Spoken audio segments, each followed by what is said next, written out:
दोस्तों, हमारे हिंदू धर्म में अनेकों धार्मिक ग्रंथ हैं। इनमें से एक है महाभारत, जो कि केवल कौरवों और पांडवों के बीच हुए युद्ध की वजह से ही प्रसिद्ध नहीं है, बल्कि महाभारत में ऐसे अनेकों रहस्य छिपे हुए हैं जिनसे लोग आज भी अनजान हैं और वो इनके बारे में विस्तार से जानने की इच्छा रखते हैं।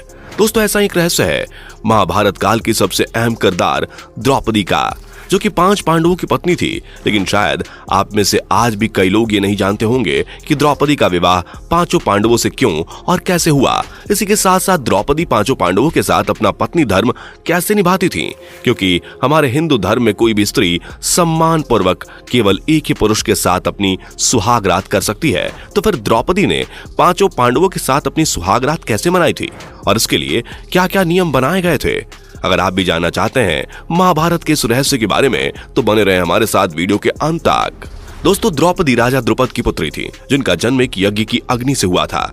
महाभारत की कथा के अनुसार ऐसा बताया जाता है कि राजा द्रुपद और कौरव पांडवों के गुरु द्रोणाचार्य एक समय पर बहुत ही अच्छे मित्र हुआ करते थे और बचपन में राजा द्रुपद ने द्रोणाचार्य को यह वचन दिया था कि जब कभी वो राजा बनेंगे तो अपना आधा राज्य द्रोणाचार्य को सौंप देंगे। लेकिन राजा बनने के बाद द्रुपद ने द्रोणाचार्य को अपना आधा राज्य देने से मना कर दिया और उन्हें राज्यसभा से अपमानित करके निकाल दिया।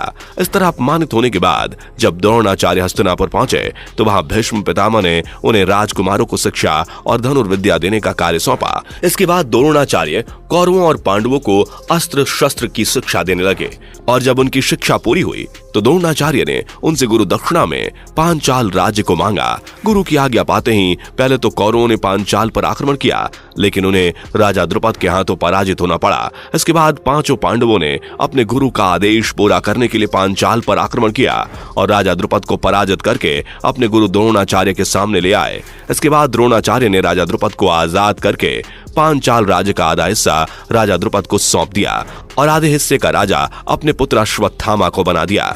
राजा द्रुपद द्रोणाचार्य से इस तरह अपमानित होने के बाद बदले की आग में झुलसने लगे और इसी वजह से उन्होंने पुत्र प्राप्ति के लिए एक यज्ञ रखा। इस यज्ञ में उन्हें एक पुत्र तो प्राप्त हुआ ही, लेकिन उसके साथ साथ उन्हें एक पुत्री भी प्राप्त हुई, जिसमें से पुत्र का नाम धृष्टद्युम्न था और पुत्री का नाम द्रौपदी था।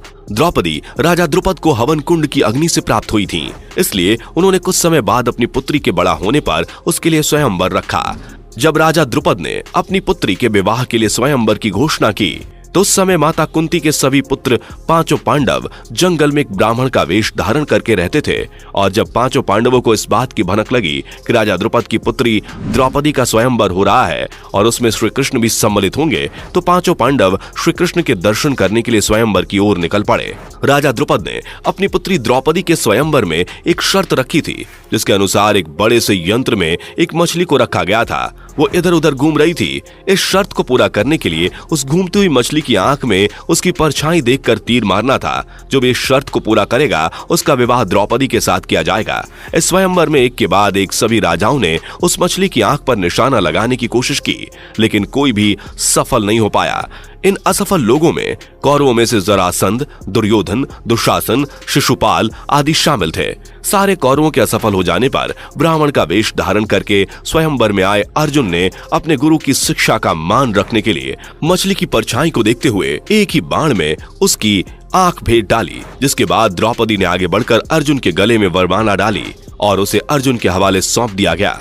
लेकिन दूसरी तरफ राजा द्रुपद को यह चिंता सता रही थी कि उनकी पुत्री द्रौपदी का विवाह उनके मन के मुताबिक नहीं हो पाया, क्योंकि राजा द्रुपद को यह पता चल ही गया था कि उनकी पुत्री का विवाह पराक्रमी राजकुमार से हुआ है। लेकिन इसके साथ साथ वो ये भी जानते थे कि ब्राह्मण के वेश में आए हुए अर्जुन पांडव पुत्र थे।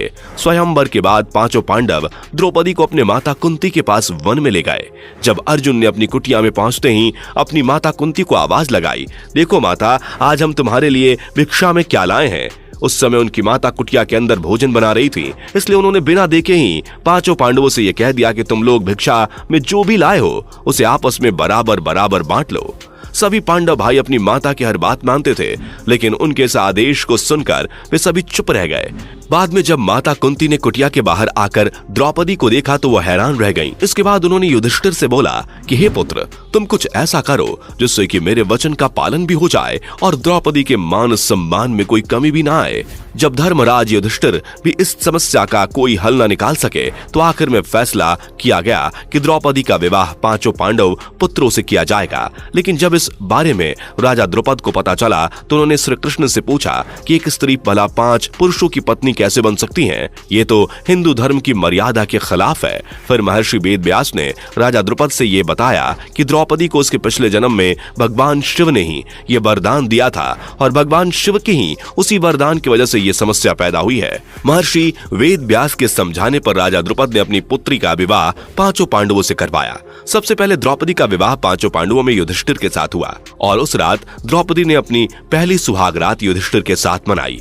फिर उसके बाद द्रौपदी का विवाह भीम के साथ हुआ और फिर उसने अपनी सुहाग रात भीम के साथ मनाई। इसी तरह अर्जुन, नकुल और सहदेव के साथ द्रौपदी का विवाह हुआ और द्रौपदी ने उन तीनों के साथ भी सुहाग रात मनाई। लेकिन दोस्तों, अब आप सोच रहे होंगे कि कोई एक स्त्री एक पुरुष के साथ सुहाग रात मनाने के बाद भला दूसरे पुरुष के साथ सुहाग रात कैसे मना सकती है? तो बता दें कि इसके पीछे भी भगवान शिव का ही वरदान था, क्योंकि उन्होंने द्रौपदी को 5 पति प्राप्त होने का वरदान दिया था। लेकिन उन्होंने इसके साथ साथ ये वरदान भी दिया था कि वो प्रतिदिन अपने कन्या भाव को प्राप्त हो जाया करेंगी। इसलिए द्रौपदी 5 पांडव पुत्रों को एक कन्या भाव में ही प्राप्त हुई थी। अब दोस्तों, आपके मन में ये सवाल आ रहा होगा कि द्रौपदी आखिर 5 पांडवों के साथ किस तरह रहती थी। तो हम आपको बता दें कि इसके लिए 5 पांडवों ने मिलकर नियम बनाए थे।